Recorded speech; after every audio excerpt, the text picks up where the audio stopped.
Minerva will exist in Final Fantasy VII Rebirth. It's I Play Sion, and in this video I will be detailing why Minerva, the goddess of the life stream, will appear in Final Fantasy VII Rebirth. And if you're new here, know that life is hard and then you die. But you know what isn't hard? Subscribing. It costs nothing. Let's get into the facts on why Minerva will play a part in Final Fantasy VII Rebirth. So by now, if you don't know, you should know. Square Enix really doesn't consider their compilation as coherent as they would like it to be. By coherent, I mean that the compilation doesn't show reference to any of the other titles. Well, as of right now, they don't actually flow together like Square Enix would like them to. So that's why they're doing a lot of reference points to the compilation through the remake of this story. In an interview with Game Informer, Yoshinori Kitase, when asked how the compilation would play a part in the remake project, Kitase answered, "If there are any areas from the compilation of Final Fantasy VII where we can use the settings or the characters, we do want to try to incorporate it in there, so it gives off that sense of nuance in those other stories existing." Nomura also said that the compilation will not be seen in Final Fantasy VII Remake's first installment, but only the characters from the Kids Are Alright novel will be shown in the Final Fantasy VII Remake Project Part 1. And so far this is true,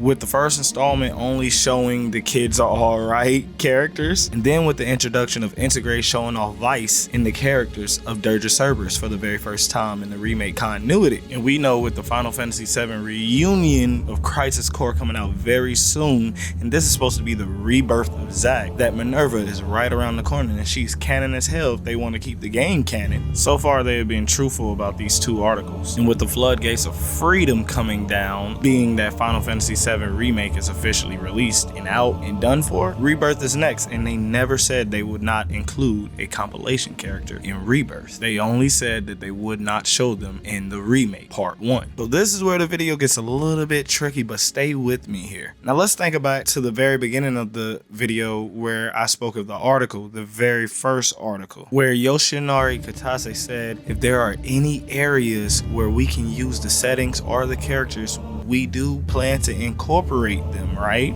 And one thing that we know, and if you don't know, Benora is located in the Medell area. The Medell area is referred to as the Three Talon Island, which consists of course, 3 long thin islands. We won't visit the hot springs of Medell until the Northern Crater segment with the access of the High Wind, when Cloud washes up from the live stream. But also you can access the 3 islands in the original game to a limited degree with the Tiny Bronco prior to the Northern Crater segment. So with that being said, depending on how far Rebirth decides to go, Square has planned to incorporate compilation works in their respective areas. So there's a possibility that we may see the ruins of Benora in Rebirth after the Northern Crater segment or prior if the Tiny Bronco makes it into Rebirth. But take this all as a grain of salt, because there is no way, and I mean no way, we're able to tell where Square Enix is going with this. All we can ride on for now is that Benora's underground caverns are the residing area for the goddess Minerva. But I want to know what you think. Do you think Minerva will appear in Final Fantasy VII Rebirth? Or does the concept of Minerva showing up in Final Fantasy VII Rebirth sound a little too far-fetched? Let me know down in the comment.